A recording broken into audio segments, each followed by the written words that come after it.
They have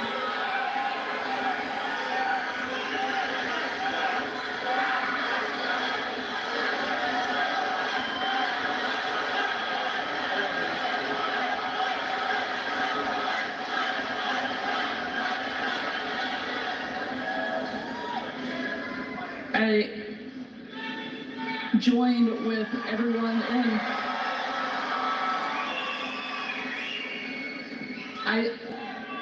we know that you were tough. We saw it every day on the campaign. We saw it when you were president. But I don't think anybody was prepared for what we saw that day. And now it's happened not once, but twice. You've literally taken a bullet for our country, and yet you keep fighting. You never give up. The reason that you're going to win in November is because America needs a fighter. And we've never needed a fighter more, and we've never had somebody more qualified to step in and lead our country than you. I'd love for you to tell us, why do you want to be president, and why do you continue fighting even after they keep attacking you every single day?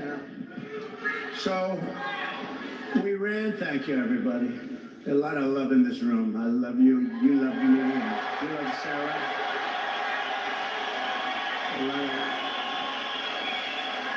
So we ran in 2016 and it was amazing. It was amazing and we won. We then ran in 2020. We did much better than 2016. People don't like to hear it, oh, he's a conspiracy theorist, We got millions and millions more votes. We did much better. It wasn't even a contest. I was telling one of the papers, they said, what was the difference? I said, well, the difference is we did much, much better the second time. But we had a lot of things happen. We know what those things are. So what difference? Because now in like 48 days or whatever it might be, we're going to do something that will be, I don't think it's going to shock the world, actually. I think the world is going to be maybe prepared already. In Europe, they want it to happen. Even though they would not prefer dealing with me in terms of the economics, they still want it to happen because the whole world is blowing up and they know it's not going to blow up if I'm president here. But, so we did great. And honestly, if I didn't do great, if we know what happened, and if that didn't happen, if I didn't do well in 2020, I wouldn't even think about doing this. But we did phenomenally well, and bad things happened. We're not going to let it happen again. And now I'll tell you, so 2016, a lot of spirit. 2020, we had unbelievable spirit. And then we got let down because what happened should never be allowed to happen in this country again. But I have never seen the spirit like I've seen right now for this race. Never.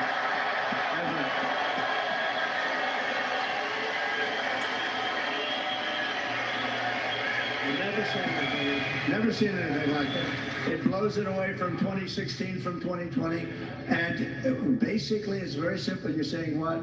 We're going to seal the border immediately. We're going to drill, baby, drill. We're going to drill at a level. We're going to bring your energy prices down. We're going to try and get rid of a lot of that big lump of inflation that this administration has given us. And I have to say that President Biden called me yesterday. It was very nice. We had a very nice conversation. I appreciated that he called about, what happened the other day. And he says, he's committed. He's committed. No, and today, a little while ago, I got a very nice call from Kamala. It was very nice. It was very nice. It was very, very nice, and we appreciate that. But we have to take back our country. We have to win, and we're going to win, and we're going to make America great again. That's all there is to it. Very simple.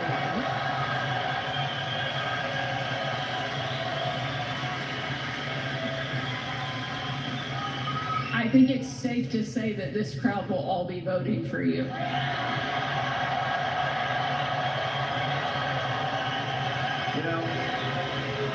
when I think of this state, it's so sad. Years ago, I was given, thank you very much, but years ago I was given an award as like Man of the Year or something from an area that nobody knew, and the press said, oh, it never happened.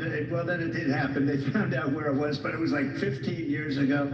A beautiful area, but nobody remembered it. Nobody remembered it all. All of a sudden, like through a miracle, they found out it did exist, and it was there. And I had the speech, and the speech was, don't let them take your automobile industry away. They're taking your automobile industry away. And I don't know why do. Now, I wasn't a politician. I was an entrepreneur. I was a real estate developer, doing great, having a lot of fun, doing a much simpler life than this.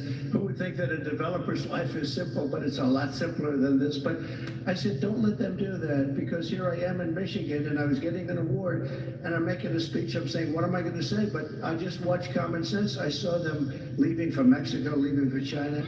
Do you know that right now, and they weren't building them with me, they weren't building anything in Mexico having to do with cars with me, because I said, if you build it, we're going to put a 200%, you're not going to sell one car into this country.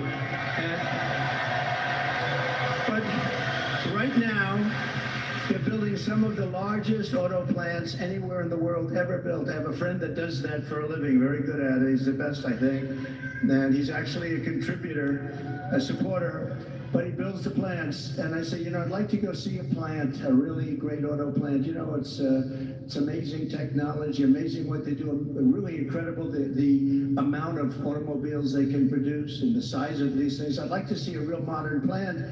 And he's the one that does them. And I said, so where would we go? I was hoping he'd say Detroit or someplace up here. But anywhere in this country, I'll take anywhere in this country, right? So will you, my greatest guy right over here. Stand up, will you, please? He's such a great guy. Oh, hi, everybody. We're going to bring him back. We're going to bring him back. We're not just going to keep, you know, you're losing your jobs, the whole thing, but just, so they're building. So I said, where would I go? And let's go take a look at a beauty. He said, well, we'll have to go to Mexico. I said, wait a minute, I'm not interested. I'm not interested. No, I want to know here. He said, here we don't build top of the line. We build smaller plants. We build, we just, you know, there's just not that kind of a thing. And I said, isn't it sad? He feels that too. You know, he's a United States guy. But he said, if you want to see the big ones, you're going to have to go to Mexico. They're owned and built by China in Mexico, and there are a number of them going up right now, and they think they're going to make their cars there, and they're going to sell them across our line, and we're going to take them, and we're not going to charge them tax. We're going to charge them, I'm telling you right now, putting a 200% tariff on, which means they're unsellable. Unsellable in the United States. And then you wonder why it gets shot at, right? You know, only consequential presidents get shot at. When I say something like that, you have countries saying this guy, but what can you do? You have to do what you have to do, right? We have to be brave, otherwise we're not going to have a country left. So what's happening is they're building these massive auto plants, and they think they're going to make tens of thousands of automobiles and sell them in here. No tax, no nothing. It's not going to happen.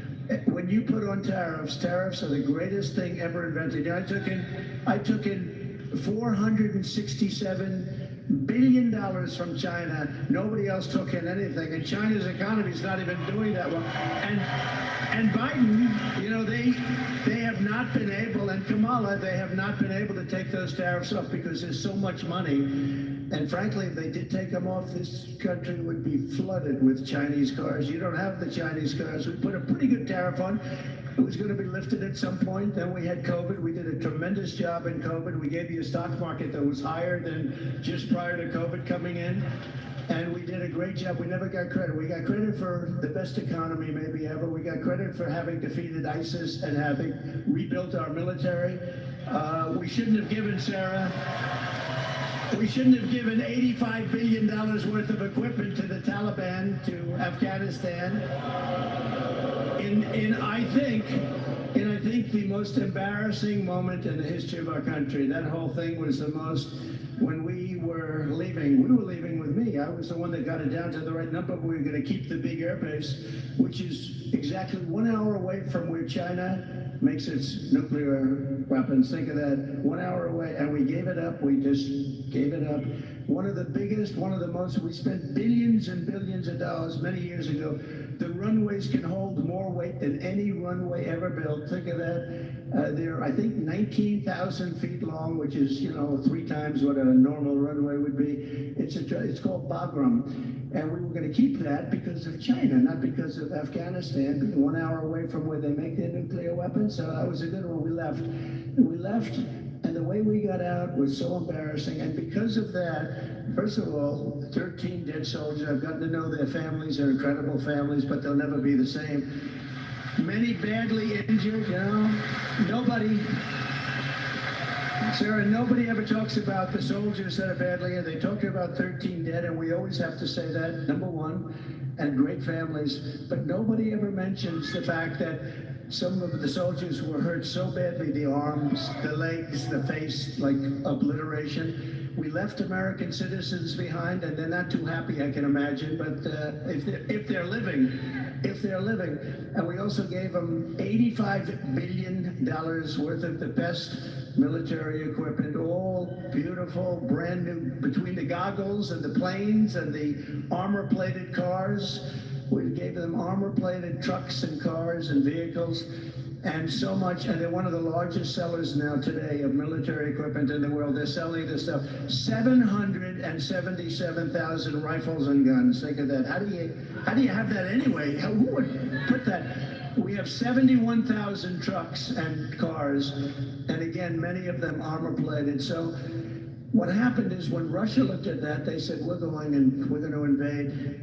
We're going to go into Ukraine. If that didn't happen, I don't think, and I guarantee you, if the election were a straight election, we won that election, we should have won that election, everybody knew we won the election, they would have never attacked. Putin never would have attacked, but the oil prices got driven up at $100 a barrel. He made money. He's the only guy fought a war, and you make money fighting a war, but it got driven up because of their bad energy policies. But when he saw that, and you wouldn't have had, think of this, you wouldn't have had, how different would the world be? You wouldn't have had Ukraine being attacked by Russia. You wouldn't have had October 7th in Israel, where that horrible situation took place because Iran was essentially broke. They had very little money, and we would have made a great deal with them. All we want is we don't want them to have a nuclear weapon. Very simple. That's all we want. We don't want you to have a nuclear weapon. We would have made a good deal with Iran. They would have been happy. And I think they're going to end up being very unhappy, but it's very dangerous. They're very close to a nuclear weapon. And the other thing, you wouldn't have had inflation. You wouldn't have had inflation because inflation was driven up by their bad energy policy. And you remember your gasoline started going up to $5 and $6 a gallon. And then what happened is they said, oh, we're going to get killed. We have an election. We're going to get killed. And they went back to my policy. So they went back to the same. What they don't, and they said, we produce the same amount as Trump. Well, they went right back to my policy, or you would have been buying, you would have had $25 a gallon gasoline. So they went back. What they don't say is, though, I would have been producing 4 times as much. And I took us from third into first place by a lot. But we have more liquid gold under our feet than any other country in the world, including Saudi Arabia, including Russia. And we would have been so dominant in energy. We would have, we didn't need any energy from anybody. We didn't have to protect any other countries in order to get their oil, which we've done for many years in the Middle East. We were energy independent. Sounds so beautiful to say it. We were energy independent. We were soon going to be energy dominant, and we would have been now having so much money coming out of the energy. We just have the best. We have Bagram in Alaska. They say it might be as big, might be bigger than all of Saudi Arabia. I got it approved. Ronald Reagan couldn't do it. Nobody could do it. I got it done. In their first week, they terminated it. Check that one out. Bagram. Check that one out. Think about this. Between Bagram, you go to Anwar, you take a look at the kind of things that we've given up. We should have that air base. We should have that oil. We would have had a whole different country. But to give up Anwar, to give up the biggest military air base in the world, and they left it in the dark of night with the lights on, and they did leave the dogs behind. There are a lot of people, they say, what about the dogs? They left